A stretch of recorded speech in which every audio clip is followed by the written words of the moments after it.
नमस्कार, एक बार फिर आप सभी दर्शकों का स्वागत है लाइव टाइम्स टीवी पर। मैं कोमल भारद्वाज अपने कैमरा पर्सन अश्वनी कुमार के साथ इस वक्त आप सभी दर्शकों के लिए इस वक्त की बड़ी खबर लेकर आए हैं। जैसे कि डिस्क्रिप्शन के माध्यम से आपको बता दिया गया है कि सुरक्षा को लेकर कहीं ना कहीं यहाँ पर चूक का ये मामला है। इसके साथ ही हम आपको बता दें जिसके चलते जो है प्रशासन पर यहाँ पर सीधे सीधे सवाल खड़ा होता है।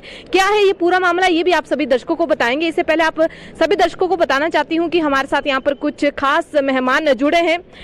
कमल गौतम जी है, प्रांत महामंत्री ये यहाँ पर है। इनका जो है पूरा यहाँ पर मैं आपको इंट्रोड्यूस कराना चाहती हूँ। ये हिंदू धर्म जागरण मंच से हैं। तो सबसे पहले आपका बहुत बहुत स्वागत है लाइव टाइम्स टीवी पर। आभार आपका और आपके दर्शकों का बहुत बहुत आभार जी। तो यहाँ पर आप सभी दर्शकों को बताना चाहूंगी कि लाइव टाइम्स टीवी के माध्यम से भी ऐसी सुरक्षा के कई बार मुद्दे उठाए जाते हैं। यहाँ पर मामला क्या है तो आप सभी दर्शकों को बताना चाहूंगी। जैसे कि यहाँ पर मंडी में कई प्रकार के मेले होते हैं, कई प्रकार का आयोजन होता है, लेकिन बाहर से कुछ लोग यहाँ पर आते हैं जिनके पास किसी भी प्रकार का कोई पंजीकरण नहीं होता, किसी भी प्रकार का ऐसा कोई डॉक्यूमेंट नहीं होता जिससे यहाँ पर उनको हम कह सकते हैं कि उनकी यहाँ पर जो है एंट्री एक प्रशासन के माध्यम से की गई हो। तो इस प्रकार का ये मामला है कि कुछ लोग ऐसे पाए गए हैं आज जो कि बाहर से हैं, बाहरी राज्यों से यहाँ पर पहुंचे हुए हैं, लेकिन उनका पंजीकरण का कोई भी डॉक्यूमेंटल यहाँ पर जो फॉर्मेलिटी रहती है, डॉक्यूमेंट रहता है, कोई भी पाया नहीं गया है। जी हाँ, जो यहाँ पर हमारे साथ प्रांत मंत्री जी हैं, इनसे जानेंगे कि क्या कुछ पूरा मामला है, क्योंकि ये मामला जो है, ये मुद्दा है, ये इन्हीं के द्वारा उठाया गया है। जी, सबसे पहले आपसे जानना चाहूंगी कि क्या कुछ ये पूरा मामला है, दर्शकों को बताएं, जनता को बताएं कि किस प्रकार से जो है सुरक्षा की इस प्रकार से चूक हुई है। अगर प्रशासन इस प्रकार के मुद्दों को गंभीरता से नहीं देखता है तो क्या कुछ घटना घट सकती है। आप सभी लोग जानते हैं कि हाल ही में जो जहरीली शराब का मामला है ये भी काफी ज्यादा जो गरमाया है। अभी ये दूसरा मामला है कि मंडी से आप सभी दर्शकों को बता रहे हैं कि बाहर से कुछ लोग आए हैं जिनके पास यहाँ पर आने का या फिर यहाँ पर किसी भी प्रकार का कार्य करने का कोई डॉक्यूमेंट पंजीकरण नहीं है। जी, सबसे पहले मामला बताएं सर। जी कोमल जी, धन्यवाद। हिंदू जागरण मंच बड़े लंबे समय से इन विषयों के ऊपर काम कर रहा है और पूरे प्रांत भर में हमारा ये आह्वान है अपने समाज से भी और हम सरकार से भी इन विषयों को बार बार उठाते रहे हैं। आज मैं मंडी के प्रवास पर आया हूं और मंडी की हमारी जो टीम है हिंदू जागरण मंच की, उसके साथ बैठक के बाद मैं आप लोगों से यहां बात करने के लिए उपस्थित हुआ हूं। तो आपके ध्यान में लाना चाहूँगा कि जब मैं यहाँ आया और मंडी शहर में जब हमने एंटर किया और यहाँ के स्थानीय एक दो स्थानों पर मैं कुछ लोगों से मिलने के लिए भी गया, तो हमने रास्ते में कुछ ऐसे अज्ञात लोगों को चलते हुए पाया जो फेरी लगाने का काम यहाँ कर रहे हैं। तो हमारे कार्यकर्ता जो हमारी टीम साथ थी, उन्होंने उनको रोका और उनसे उनका जो पंजीकरण है, वो पंजीकरण पत्र और उनकी कोई पहचान, हमने उनसे आईडी प्रूफ वगैरह मांगा। तो किसी भी व्यक्ति के पास ना तो पुलिस का कोई पंजीकरण का कोई कागज मिला हमें और ना ही किसी के पास कोई किसी प्रकार का उनका कोई आईडी प्रूफ हमें मिला। तो ये कहीं ना कहीं मंडी के लिए एक चिंता का विषय है कि इस प्रकार बिना पहचान पत्र के और बिना पंजीकरण के जो बाहरी लोग बाहरी राज्यों से आकर के यहाँ घूम रहे हैं, कहीं ना कहीं ये यहाँ के समाज की आंतरिक सुरक्षा के लिए खतरा है। और आप देखिए, आए दिन हिमाचल प्रदेश में ऐसी अनेक घटनाएं हो रही हैं जिसमें हमारी नाबालिग बच्चियों को ये फेरी वाले भगा करके ले जा रहे हैं। अभी एक मामला बिलासपुर में हुआ था जिसमें 14 वर्षीय एक बच्ची को मतलब उत्तर प्रदेश से बरामद किया गया हिंदू जागरण मंच और पुलिस के साझा प्रयासों से। एक मामला बीबीएन का है, उसमें 11 और 13 साल की 2 बच्चियों को नेपाल बॉर्डर से बरामद किया गया और वो भी फेरी वाले ही उनको मतलब यहाँ से बहला फुसला के भगा करके लेके गए थे। तो ऐसे अनेक मामले हिमाचल प्रदेश में हमारे सामने आ रहे हैं। लव जिहाद के मामले हमारे ध्यान में आ रहे हैं। तो कहीं ना कहीं इस प्रकार का जो लापरवाही पूर्ण रवैया यहाँ के पुलिस प्रशासन का है।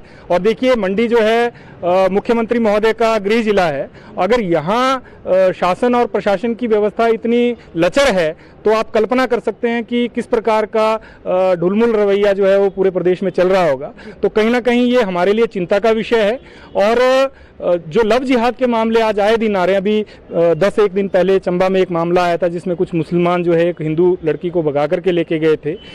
ऐसे ही अनेक मामले अगर मैं आपके ध्यान में लाना चाहूं तो 29 के लगभग मामले जो हैं पिछले 1-1.5 वर्ष में जो पूरे हिमाचल प्रदेश में हुए, जिसमें से लगभग 22 लड़कियों को हिंदू जागरण मंच पुलिस की मदद से रिकवर करने में सफल हुआ है, लेकिन 7 लड़कियां आज तक हमें बरामद नहीं हुई हैं, ना वो मिल पाई हैं। तो ये सारे विषय तब हो रहे हैं जब शासन और प्रशासन बिल्कुल लचर होकर के काम कर रहा है। और बार बार हमने आग्रह किया है प्रशासन से कि ये जो बाहर से जो फेरी लगाने वाले लोग आते हैं, इनका प्रॉपर पंजीकरण हो, पुलिस इनका प्रॉपर वेरिफिकेशन करवाए और संबंधित थाना में इनका प्रॉपर जो है एक रिकॉर्ड रखा जाए कि कौन व्यक्ति कहां से आकर के किस क्षेत्र में घूम रहा है। बहुत सही आपने यहाँ पर कहा कि इनका पंजीकरण होना चाहिए। लगातार जो है इस प्रकार के मामले जो है प्रशासन तक पहुंचाए भी जाते हैं, चाहे हम अपनी बात कर रहे हैं, लाइव टाइम्स टीवी की बात करें। जैसे कि आप यहाँ पर आए थे अपने किसी कार्य के लिए, लेकिन आपके जो सतर्कता को देखते हुए यहाँ पर किस प्रकार से जो है ऐसे लोगों को देखा गया, तो आपसे जानना चाहूंगी कि किस प्रकार आप यहाँ पर आए, कहाँ पर जो है इन लोगों को आपने पाया और इसके बाद की क्या प्रक्रिया रही, आप इनको पुलिस के पास लेके गए तो पुलिस का क्या कुछ इस पे रिएक्शन था? मैं यहाँ अपने संगठन की बैठक के लिए और कुछ एक लोगों से मिलने के लिए यहाँ आया था। तो बैठक के बाद जब हम अपने कुछ लोगों से मिलने के लिए आपके निकट का एक क्षेत्र तलियाड़ क्षेत्र पड़ता है, जब वहाँ से हम लौट रहे थे मिल करके, तो रास्ते में हमें यूपी नंबर की मोटरसाइकिल्स मिली जिसमें बहुत बड़ी बड़ी गठरियाँ लेकर के 2 लोग जा रहे थे। तो जब हमारे कार्यकर्ताओं ने उनको रोका और यहाँ की स्थानीय टीम के हमारे यहाँ के जिला के जो संयोजक हैं राजकमल जी, ये भी साथ थे, तो जब हमने रोक करके उनसे उनका पंजीकरण और उनकी आईडी प्रूफ वगैरह मांगे तो उनके पास कुछ भी उपलब्ध नहीं था। तो वहाँ से हमारी टीम उनको लेकर के थाने गई और थाने में भी हमने इस विषय को दिया है पुलिस के ध्यान में, और पुलिस से भी हमने आग्रह किया कि इन सारे विषयों को थोड़ा गंभीरतापूर्वक देखा जाए और कहीं ना कहीं ये मामले जो हैं इस समाज की आंतरिक सुरक्षा के लिए खतरा है। और अभी आपके ध्यान में होगा, पीछे लगभग 1.5-2 महीने पहले जो है बिलासपुर और हमीरपुर के बॉर्डर के ऊपर एक बांग्लादेशी नागरिक को पकड़ा गया जो अवैध रूप से बांग्लादेश से चल करके हिमाचल प्रदेश तक पहुंचा और उसके पास किसी भी प्रकार का कोई डॉक्यूमेंट नहीं था। तो ये जो लोग बाहर से आकर के घूम रहे हैं, अगर इन लोगों के ऊपर नकेल नहीं कसी गई तो एक सामान्य समाज का व्यक्ति कैसे उनको आइडेंटिफाई करेगा कि वो रोहिंग्या मुसलमान नहीं है या बाहर से आए हुए कोई आतंकी नहीं है। जैसे अगर यहाँ पर देखा जाए तो हिमाचल प्रदेश फिलहाल जो है क्राइम फ्री है, यहाँ पर किसी भी प्रकार का कोई भ्रष्टाचार नहीं देखा जाता, लेकिन ये अवैध शराब का जो मामला था, जहरीली शराब का मामला था, ये भी पहली बार ही हमारे हिमाचल प्रदेश में हो। तो हम यहाँ पर अगर फोकस करते हैं तो धीरे धीरे इस प्रकार के मामले हिमाचल प्रदेश में बढ़ रहे हैं। जैसे कि आज भी आपने कहा कि कुछ लोग ऐसे हैं, लेकिन यहाँ पर कई बार मंडी में भी उठाए जाते हैं मुद्दे ऐसे कि ये जो कई लोग यहाँ बाहर से आते हैं, यहाँ पर जो है दुकानें लगाते हैं, फेरी वाले होते हैं जैसे कि खास तौर पर आपने बताया, लेकिन कुछ लोग ऐसे हैं जो यहाँ पर दुकानें भी लाते हैं और इन लोगों का जो स्थानीय लोग हैं उनका कहना होता है कि इनका जो है पंजीकरण चेक किया जाए कि कहाँ से ये लोग आए हैं, क्यों आए हैं, और यहाँ पर जो स्थानीय लोग होते हैं उनकी जगह पर जो है यहाँ पर दुकानें भी लाते हैं। इस प्रकार का भी कुछ यहाँ पर मामला आया है। हिमाचल प्रदेश की बात करते हैं, हिमाचल प्रदेश जो है बिल्कुल क्राइम फ्री है, जिस प्रकार से लगातार ये मामले आ रहे हैं, तो इस पर आप क्या कहना चाहते हैं कि यहाँ पर जो है सीधे तौर पर हम कह सकते हैं प्रशासन की नाकामी भी इसमें कह सकते हैं कि प्रशासन सोया होता है, लेकिन जब घटना घट जाती है उसके बाद जो है अपने आप को काफी ज्यादा एक्टिव दिखाता है। तो इस मसले पर आपका क्या कहना है? क्या कुछ सजेशन देना चाहते हैं प्रशासन को? फिर कहीं ना कहीं वो इस जो उनके द्वारा एक्टिवनेस दिखाई जाती है उसके बाद जो है तारीफ भी कहीं ना कहीं वो बटोरना चाहते हैं। निश्चित तौर पर ये हमारा ये मानना है, हिंदू जागरण मंच जो है इस विषय के ऊपर बड़े गंभीरता पूर्वक काम कर रहा है पूरे प्रांत में। और जहां तक मंडी की बात है तो मंडी मुख्यमंत्री महोदय का गृह जिला है, और अगर यहाँ प्रशासन का ये लचर रवैया है तो आप कल्पना कर सकते हैं कि पूरे प्रदेश में क्या हाल होगा। और हम बार बार माननीय मुख्यमंत्री महोदय के संज्ञान में भी हमने ये विषय लाए हैं और सरकार के भी ध्यान में हम इन विषयों को लेकर के आए हैं, और हम बार बार मांग करते रहे हैं कि इन विषयों को रोकने के लिए एक तो लव जिहाद के ऊपर सरकार को एक कठोर कानून शीघ्र अतिशीघ्र, ये जो अभी बजट सत्र आ रहा है, हम मांग कर चुके हैं सरकार से कि आप इस सत्र में निश्चित तौर पर एक कठोर कानून जो है लव जिहाद को रोकने के लिए उसके विरुद्ध लाएं ताकि इस प्रकार की घटनाएं रुकें। दूसरा जो विषय है कि यहाँ बाहर से आकर के लोग व्यापार करते हैं, तो कहीं ना कहीं ये लोग आप देखिए बिना टैक्स चुकाए और बाहर से सामान लेकर के आते हैं और बिल्कुल सस्ते दामों पर बेचने का काम करते हैं घर घर जाकर के। तो कहीं ना कहीं इनके इस प्रकार के काम से यहाँ का जो स्थानीय व्यापारी है उसके व्यापार के ऊपर बहुत बड़ा आघात लगता है। और जो व्यापारी यहाँ 10,000 20,000 की दुकान लेकर के बैठा हुआ है, यदि ये लोग घर घर जाकर के इस प्रकार सामान को बेचेंगे तो वो व्यापारी क्या कमाएगा? तो कहीं ना कहीं और दूसरी बात, जो ये सामान लेकर के आते हैं उसकी गुणवत्ता के ऊपर भी प्रश्न है, क्योंकि वो सामान किस प्रकार का है, उसकी क्वालिटी क्या है।